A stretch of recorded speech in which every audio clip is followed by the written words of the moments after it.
bonsoir, bonjour, je ne sais pas quand est-ce que vous verrez ce film.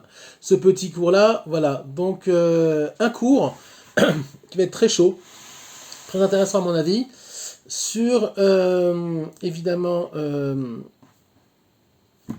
la paracha, alors, particulièrement de l'Ech Lecha, mais ça sera beaucoup, beaucoup plus large. Évidemment, je la fais avec un petit peu de retard, ça m'arrive. Mais j'ai dû étudier certaines choses intéressantes, même très intéressantes, pour pouvoir arriver au cours de ce soir. Et il y a beaucoup de choses à vérifier, à étudier et à éclaircir pour faire un cours comme je vais le faire. Voilà. Donc on va parler aussi de psychologie, si on peut dire, qui a un rapport donc avec en fait ce qu'on s'appelle Tachlit Labria, savoir pourquoi le monde a été créé. Et vous allez voir pourquoi le monde a été créé. Et on l'a déjà dit, mais on va le répéter. Mais là, on va découvrir des choses assez intéressantes au niveau d'Avraham Avinu, des choses que moi-même je ne connaissais pas. Euh, et c'est impressionnant. Et les Toldot Hashamaim Ve'aretz Be'ibar Am. Après le narratif des 6 jours de la création, et plus Shabbat, c'est-à-dire on parle du narratif des 6 jours plus Shabbat, il y a un passage qui dit Et les Toldot Hashamaim Ve'aretz Be'ibar Am. Alors en français, ça donne, voilà les générations, si on peut dire, du ciel et de la terre, Be'ibar Am, qui ont été créés. Bon, c'est un petit peu bizarre quand même. Pourquoi Shamaim Va'aretz C'est quoi ce mot Be'ibar Am? Alors il faut savoir que Shamaim Va'aretz c'est un concept de la Torah qui en fait englobe énormément de sous-concepts, d'idées au pluriel.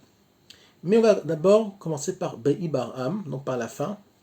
C'est quoi ce mot Be'ibar Am? Le Baal HaTurim, qui est un des grands commentateurs de la Torah et du Pshat, donc du sens simple, si on peut dire, de la Torah, nous explique que Be'ibar Am, ce sont les lettres de Avraham, sans le bet, parce que bet ça veut dire à l'intérieur, donc Ibar Am, c'est tout simplement euh, les, les lettres de Avraham.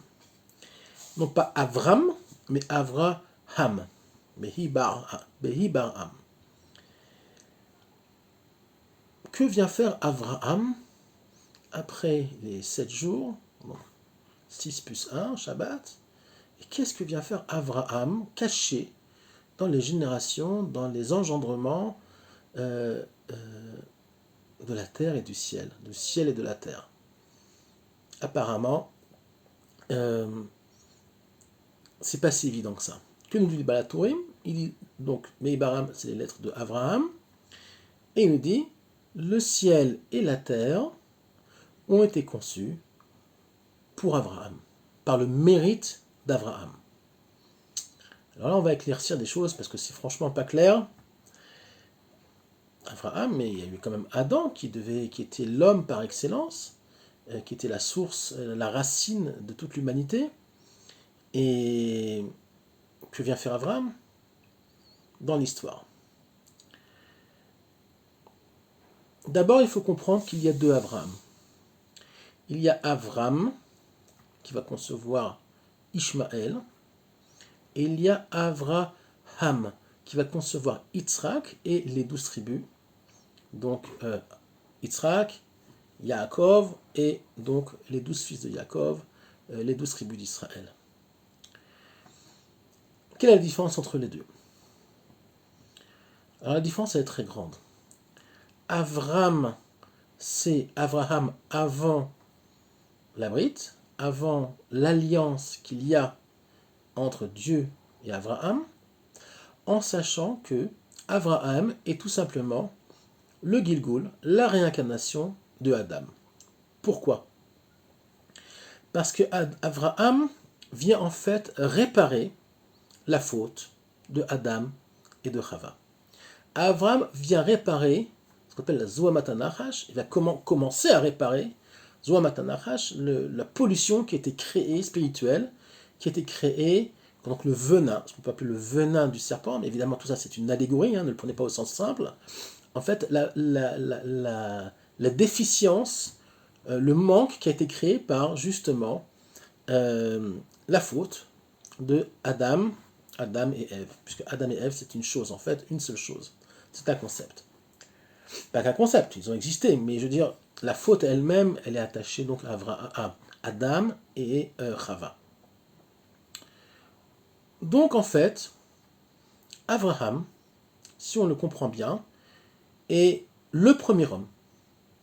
Et le premier homme, puisque avant lui, il y avait même il y a eu de grands hommes, Shem ve Ever, il y a eu Noé, mais toute la génération antidiluvienne a été donc anéantie. Même Noé a fauté après le déluge. Je ne veux pas trop rentrer dans cette faute-là. On dit qu'il a planté une vigne, il est devenu saoul, il a eu une relation, son fils Ham, qui a été maudit, a vu la nudité de son père. Il y a même des commentateurs qui disent qu'il a une relation avec son père.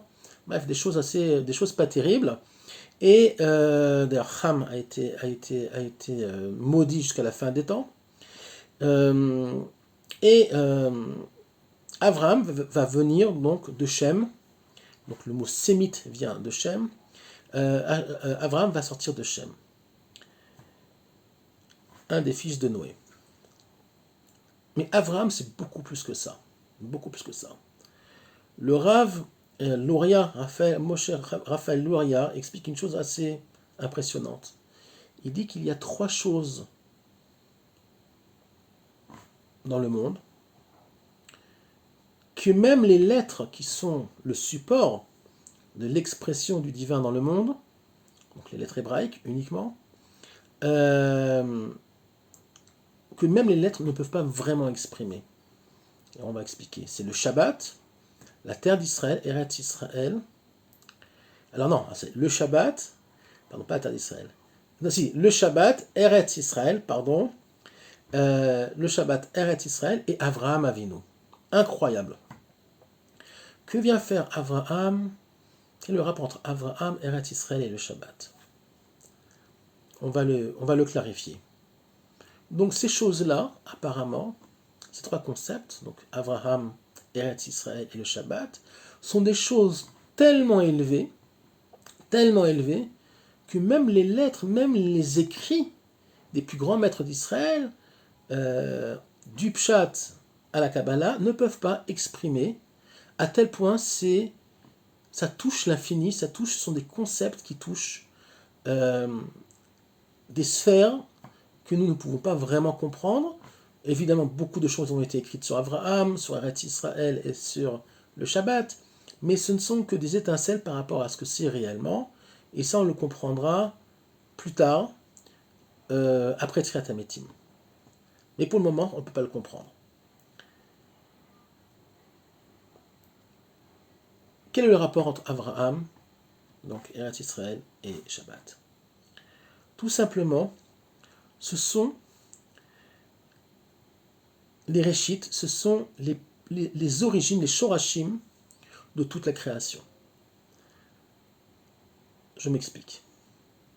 Abraham est en fait attaché à Adam, le premier homme.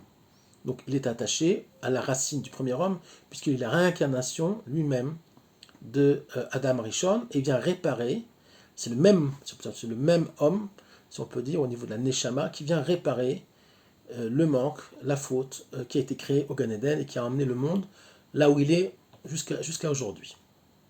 Shabbat, ce sont les lettres de la Shuv, la Tshuva. La Tshuva, c'est quoi la Tshuva? Tout simplement, la Tshuva, c'est se rattacher à la source pour devenir quoi? Israël. C'est-à-dire que sans Tshuva, on reste Yaakov, on n'est pas encore Israël.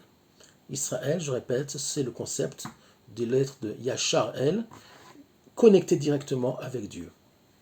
Yachar El, direct, vers, direct, Dieu. En direction de Dieu.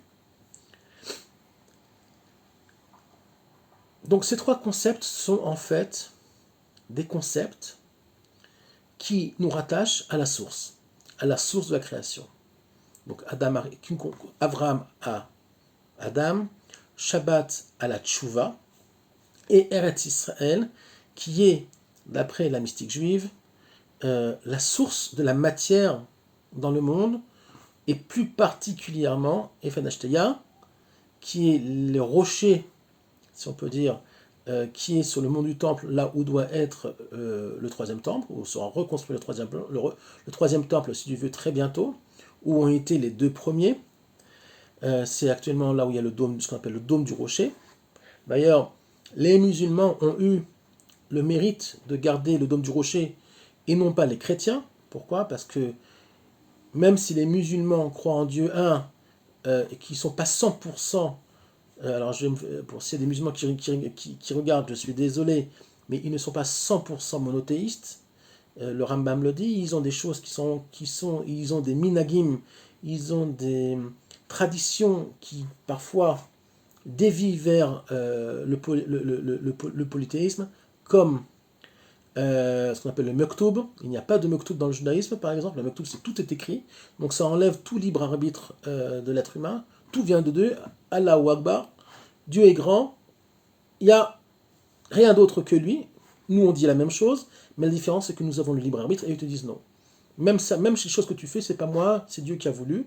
Non, dans le judaïsme, il y a le libre arbitre et le mektoub est interdit dans le judaïsme, même s'il a beaucoup influencé les communautés juives d'Afrique du Nord, où malheureusement, on entendait souvent mektoub. Quelqu'un meurt, on dit mektoub, c'était écrit. Non. Alors, c'est pas un cours là-dessus, c'est pas un cours sur le mektoub, mais c'est pas aussi simple que ça.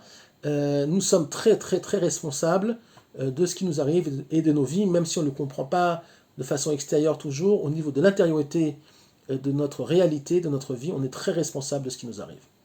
Voilà, donc le judaïsme, c'est l'homme responsable. Donc on a parlé de Shabbat aussi, qui est le monde de la tchouva, le monde de la connexion à la source. À Shabbat, on sait très bien que tout ce qui fait Shabbat a un potentiel extrêmement grand, a une force beaucoup plus grande que les 6 jours de la semaine, puisque le Shabbat est appelé aussi Min Olam Haba, est un goût du monde futur, est un goût du 6e millénaire dans lequel on va rentrer bientôt si Dieu veut, dans 200 et quelques années, 218 ans, 219 ans, 218 ans. Espérons que ça passe vite, qu'on soit vivant et qu'il y ait déjà très émitim, comme ça on aura le mérite de rentrer dans le monde de Shabbat. Shabbat, je répète, c'est pas un Shabbat comme nous on le vit actuellement. C'est quand il y aura 1000 ans de Shabbat, ça veut dire quoi 1000 ans de Shabbat? 1000 ans de connexion beaucoup plus claire avec le divin. Donc on a parlé de trois concepts, je le répète, Eretz Israël, Avraham, Eretz Israël, Avraham et le Shabbat. Qui est Avraham? Avraham, on l'a dit, c'est Adam Rishon, mais c'est pas que ça. C'est beaucoup plus grand que ça, ce qu'est Avraham. Que nous dit le Passouk? Et les Toldot, Shamaim, Ve'aretz. Donc les cieux et la terre. C'est quoi les cieux et la terre? C'est la première, on va dire, c'est la source de la création. C'est ce qu'on appelle aussi Oroth et Kelim. Les lumières divines et les réceptacles. Le féminin et le masculin. Shamaim étant masculin et la terre étant féminin. C'est-à-dire quoi? Tout simplement, un phénomène naturel, il pleut. Donc le ciel, c'est ce qui est au-dessus de nous, fait tomber de la pluie. Il donne à quoi? À la terre. Donc, même concept au niveau de l'homme. L'homme va donner sa semence à la femme pour pouvoir faire avancer l'humanité et avoir des enfants. Et le concept, il est général, puisque le Bereshit commence, le premier mot de la Torah commence par un bet, qui est le dualisme, et en fait, Shamaim Va'aretz est aussi une allusion au dualisme de la création.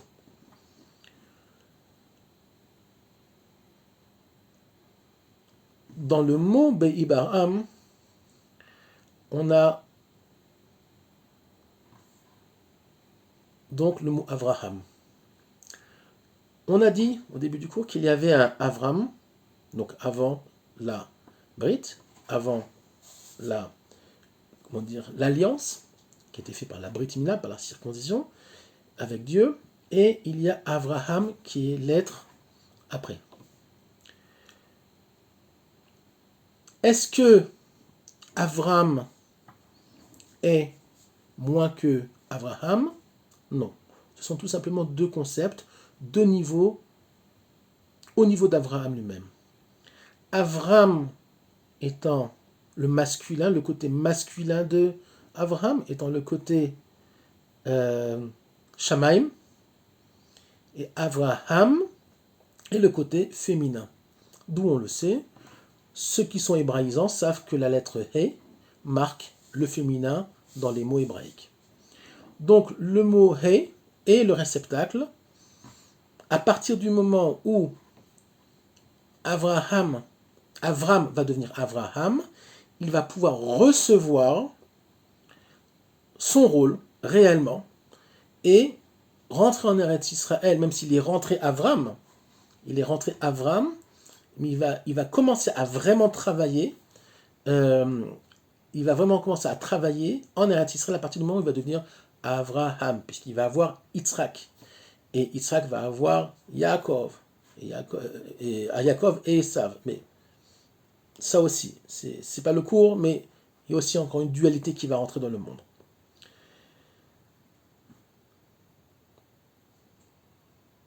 Une question se pose au niveau de la halacha. Alors je vais peut-être en surprendre énormément. Alors ne me sautez pas dessus, ne me fusillez pas. Il y a une halacha, en principe, d'après la Kabbalah. Je ne sais pas si c'est une halacha exactement, mais ça vient de la mystique juive. Je crois même que c'est une halacha. Qu'il est interdit pour un incirconcis de mettre un pied sur la terre d'Israël. Alors, un jour, il y a un Rav qui donnait un cours qui rigolait, qui disait un très grand kabbaliste, le Rav Stavski, je peux donner son nom. Il disait, ouais, en principe, à la base, on devrait faire une petite cabane à l'aéroport Ben Gurion, et tous ceux qui ne sont pas circoncis, tac, on coupe, et là, ils peuvent mettre un pied sur la terre d'Israël, parce qu'en principe, un incirconcis n'a pas le droit de mettre un pied sur la terre d'Israël. Bonjour les touristes, pour qu'ils viennent ici après. Mais en principe, ça devrait être comme ça. Mais une question se pose. Avraham Avinu, quand il est venu en Israël, quand il a commencé à venir en Israël, il s'appelait Avram, il ne s'appelait pas Avraham. Il n'avait pas encore la circoncision. Donc comment ça se fait que Dieu l'a laissé quand même rentrer sur la terre d'Israël? Que nous dit donc la Kabbalah, que nous disent les maîtres d'Israël qui s'occupent des secrets et de la mystique de la Torah? Ils vous diront tout simplement parce que avant que Avraham, donc au moment où Avram pénètre la terre d'Israël est encore la terre de Canaan et est encore polluée par ce qu'on appelle la Zohamat Nachash, à savoir des restes de la pollution de la faute de Adam et de Ève. C'est pour ça qu'Avram peut pénétrer incirconcis sur la terre d'Israël, parce que la terre d'Israël elle-même, si on peut dire, est incirconcis, elle-même est polluée encore par la faute d'Adam et Ève, puisque la faute d'Adam et Ève a touché toutes les dimensions de la création, même tout a été pollué spirituellement, et même la terre d'Israël, et à un certain niveau évidemment, puisque dans son essence, elle est d'une très grande gdoucha, mais il y avait quand même, on va dire, des saletés. C'est pas parce qu'une chose est sale qu'il faut la jeter, il faut la nettoyer.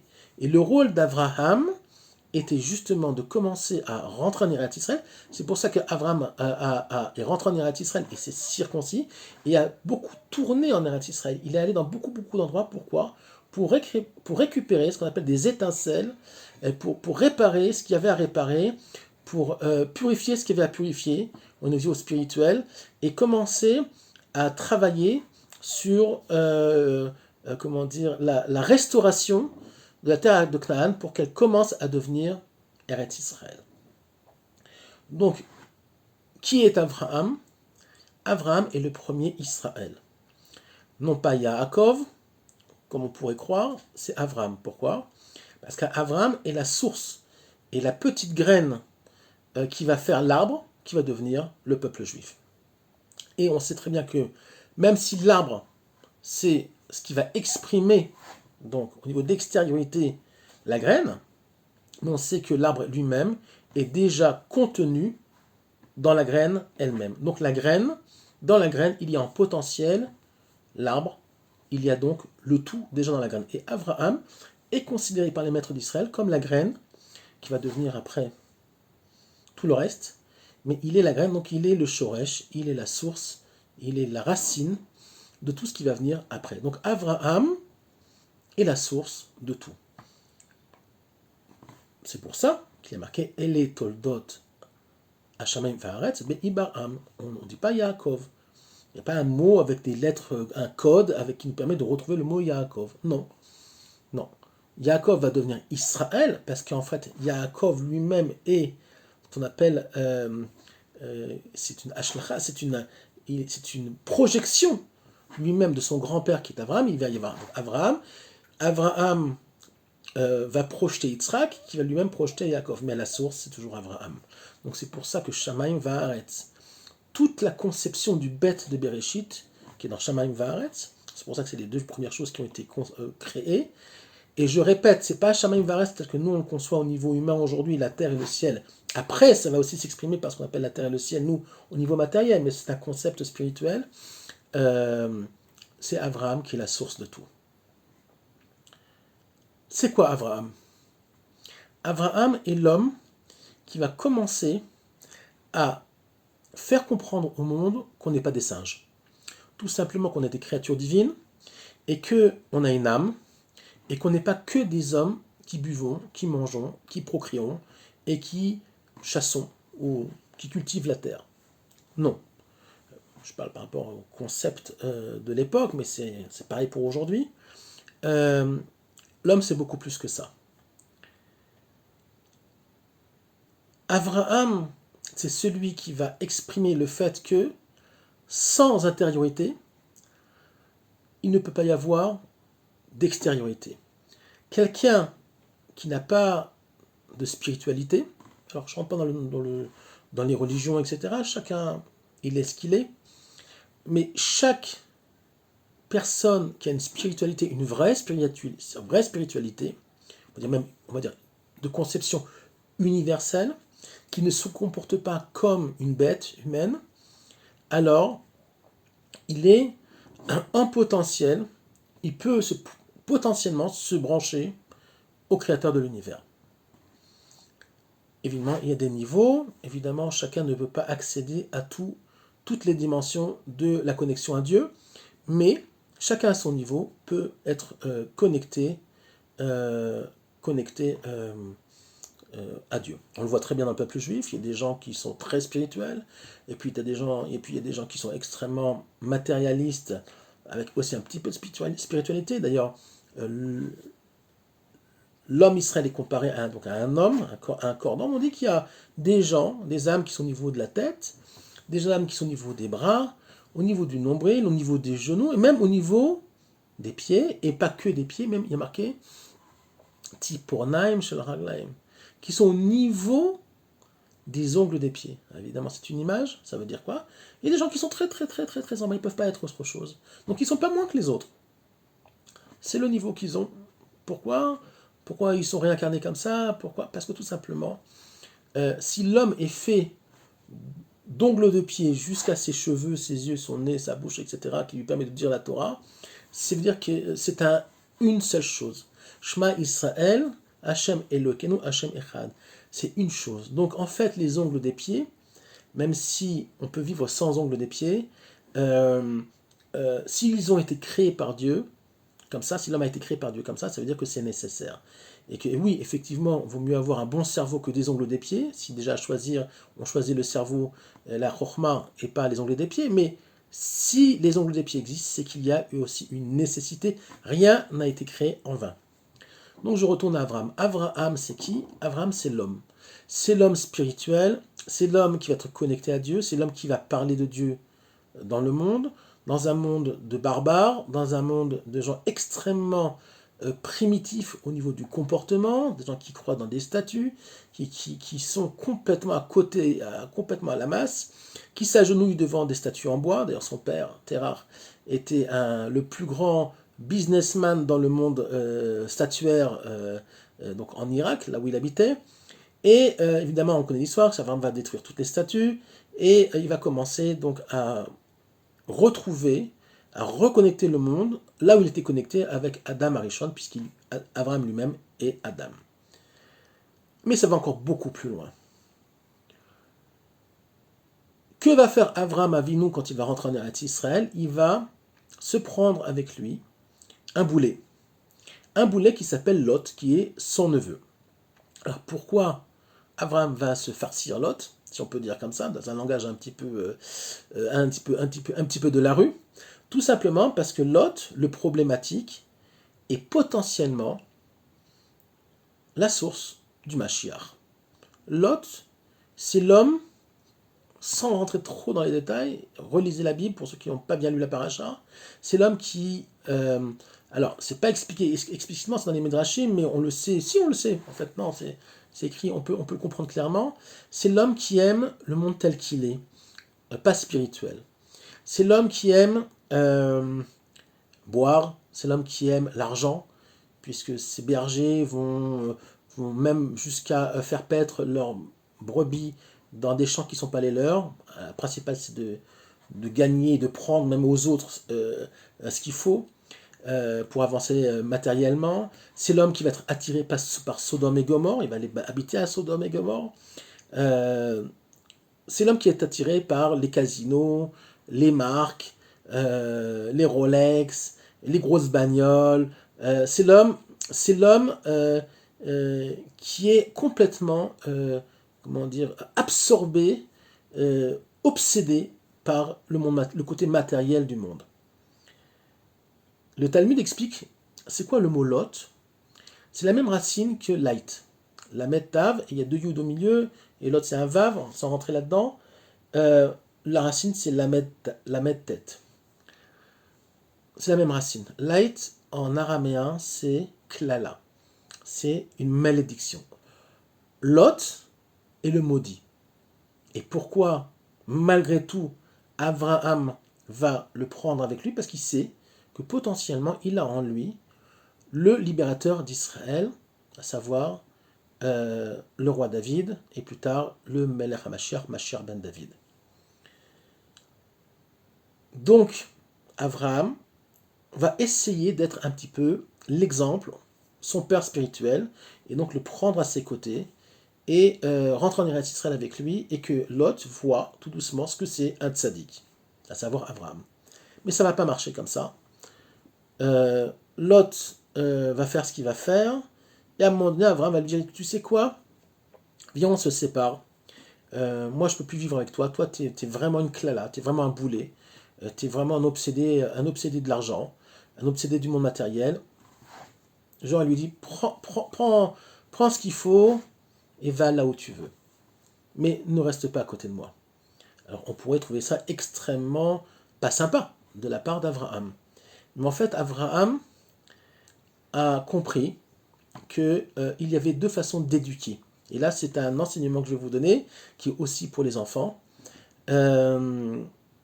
Puisque Lot était un petit peu le fils, c'était son neveu, mais il était un petit peu considéré comme un fils par Abraham. C'est que il y a des enfants, ou des personnes, qu'on va essayer d'éduquer, qui ont des problèmes, et on va essayer de leur montrer l'exemple. Par son propre comportement, on va essayer de leur montrer comment se comporter de façon juste dans ce monde-là. Mais ils ne vont pas comprendre. Ça ne suffit pas. Donc, quelle est la deuxième option, qui est la moins bonne, mais elle est parfois nécessaire? C'est, tu sais quoi? Tu ne veux pas suivre le bon exemple, on te montre, tu as un bon exemple, ton père c'est un type bien, tu as grandi avec lui, il n'y a rien à faire, tu ne veux pas comprendre, tu ne veux pas suivre son exemple, tu ne veux pas suivre l'exemple d'Abraham. Donc tu sais quoi? Allez, va faire ta vie tout seul, et en te cassant le nez à chaque fois, tu vas finir par comprendre.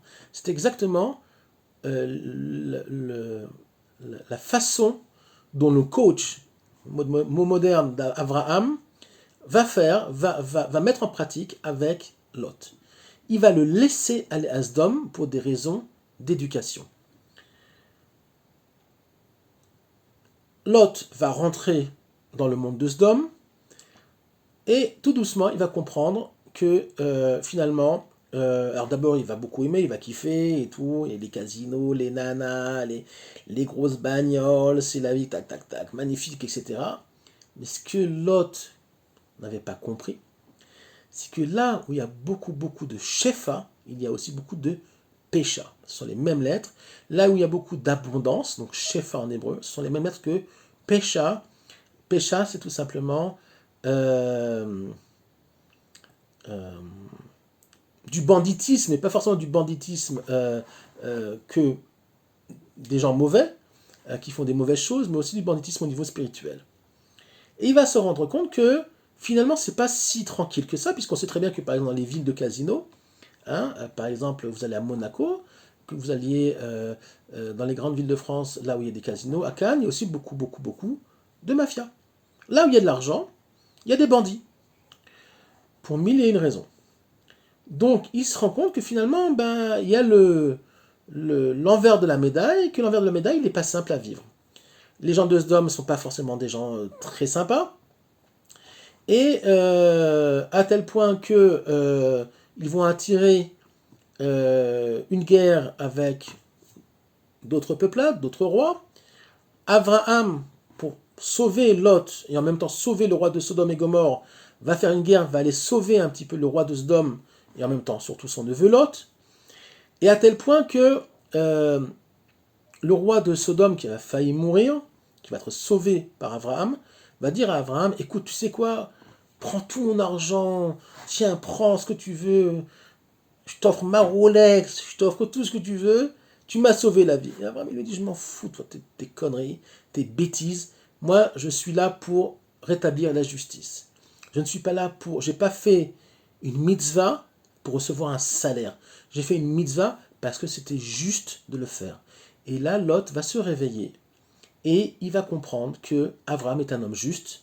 Et là, il va commencer à changer son comportement à Sodome, ce qui va lui valoir donc la haine des habitants de Sodome, puisqu'il y a marqué qu'il va commencer à recevoir les passants, les caravanes qui venaient dans Sodome. Il va recevoir les gens qui étaient en chemin, il va leur donner de l'eau, etc. Alors qu'à Sodome, c'était le contraire. Il n'y avait pas comment dire, il n'y avait pas d'Artnas Atochim, on dit en hébreu, il n'y avait pas, comment dire, de, de coutume de bien se comporter avec les gens qui étaient de passage dans la ville de Sodome et Gomorre, bien au contraire. Tout était donc à l'envers. C'est quoi Sodome et Gomorre? C'est tout ce qui est bien dans ce monde-là, vous le faites à l'envers. Voilà. Si quelqu'un a soif, on lui donne de l'eau, là-bas non. Si quelqu'un a soif, tu le laisses crever. Voilà. C'est ça Sodome et Gomorre. Entre autres, mais pas que. Puis c'est devenu aussi Sodome est devenu dans le langage sexuel, on sait ce que ça veut dire. Donc ça veut dire tout simplement faire les choses à l'envers.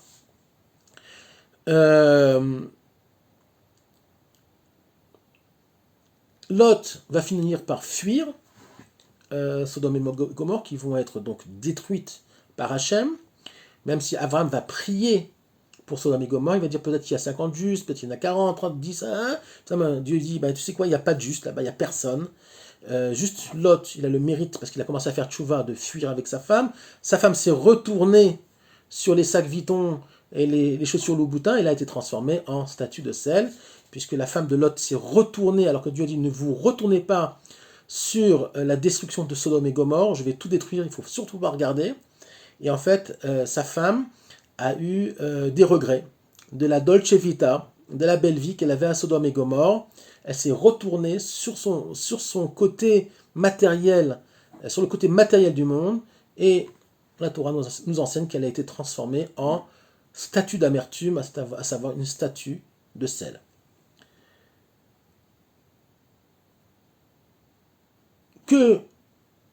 Qu'est-ce qu'on apprend donc de tout ça? Ce que je viens de dire il y a 10 minutes.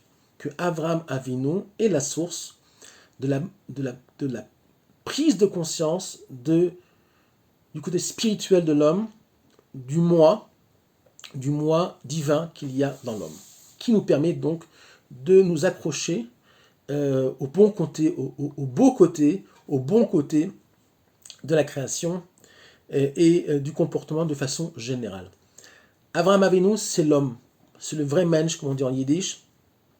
C'est un vrai homme, dans tous les sens du terme, au niveau moral, au niveau de la justice. C'était l'homme par excellence, l'homme réparé, et l'homme qui va commencer à réparer le monde. Où est-ce qu'on retrouve, et je vais terminer le cours, dans l'histoire biblique, où est-ce qu'on va retrouver dans l'histoire d'Israël, on va retrouver cette prise de conscience, cette connexion entre l'âme et le corps lors de la traversée de la mer Rouge. La différence entre Avraham Avinu et la traversée de la mer Rouge, et je vais expliquer en 2 mots ce que c'est la traversée de la mer Rouge, c'est tout simplement Avraham est le premier individu à connecter l'âme au corps, à faire prendre conscience de son moi divin. La traversée de la mer Rouge, c'est une connexion collective, donc de l'âme d'Israël au corps d'Israël, mais nouveau collectif. Pourquoi? C'est ce qu'on appelle dans la Kabbalah Alma de Itkassia ve Alma de Hitgalia. C'est quoi? Je vais traduire. Alma de Itkassia, c'est le monde caché, donc c'est le monde spirituel, le monde de l'âme, donc c'est la mer. Quand vous voyez la mer, vous voyez rien, d'accord? Vous voyez qu'une étendue d'eau, mais il y a beaucoup de vitalité dans la mer. Donc la mer dans la Kabbalah est toujours comparée au monde caché, le monde de l'âme. La mer va s'ouvrir, donc l'inconscient, l'âme, les profondeurs de l'âme vont s'ouvrir. Le Ham Israël va pouvoir rentrer donc dans la mer Rouge, arriver dans le Sinaï pour pouvoir recevoir la Torah. Et ce qui était caché va monter à un niveau de dévoilé, à savoir Itkassia, caché, Itgalia, Galouille en hébreu, dévoilé. Donc c'est la terre. La terre ferme et la mer, qui sont deux choses qui sont même au niveau psychologique. Par exemple, Jung, le grand psychologue et psychiatre Jung, nous explique très bien que lui aussi compare la mer et la terre ferme. La mer étant l'inconscient, qui est beaucoup plus grand que le conscient, qui est la terre ferme. C'est comme une petite île. L'homme, c'est comme un petit îlot au milieu d'un océan. L'océan étant l'inconscient et la terre ferme étant le conscient. Donc c'est exactement ce qui se passe lors de la traversée de la mer Rouge. C'est justement l'inconscient, donc la découverte au niveau collectif de l'âme d'Israël qui va pouvoir, on va dire, se nettoyer. Quand Am Israël va passer la mer Rouge, il va pouvoir se nettoyer, avoir une prise de conscience collective de l'âme, donc de Dieu, pour pouvoir après, plus tard, recevoir la Torah. Donc c'est grâce à cette prise de conscience au niveau individuel par Abraham, et plus tard au niveau collectif, avec le Ham Israël qui va sortir d'Égypte et qui va commencer à prendre conscience de son moi, au niveau de son moi collectif, seulement à ce moment-là, on va pouvoir recevoir la Torah. C'est tout pour ce soir. J'espère que ça n'a pas été trop lourd, trop long. Il y a eu beaucoup de choses à dire. On pourrait encore en dire beaucoup, mais je pense que 40 minutes de cours, ça suffit. Il y a des gens, malheureusement, qui n'arrivent pas à écouter plus parce qu'ils n'ont pas le temps, ils travaillent, donc on peut les comprendre. Donc j'essaie de faire des cours pas trop longs. Donc je vous souhaite une bonne soirée et je rappelle juste que, de nouveau, le cours, c'est tout simplement que le monde a été créé suivant un concept qui s'appelle Shamayim Va'aretz, qui va se traduire, qui va s'exprimer par Avraham au niveau individuel, qui va lui-même engendrer le Ham Israël et les 12 tribus et le Ham Israël, qui lui-même va prendre conscience de son moi collectif par la traversée de la mer Rouge, et donc par le fait qu'ils ont pu prendre conscience de leur moi collectif, ils vont pouvoir monter à un autre niveau qui est Matan Torah, qui est donc le don de la Torah au mont Sinaï. Je vous souhaite une bonne soirée.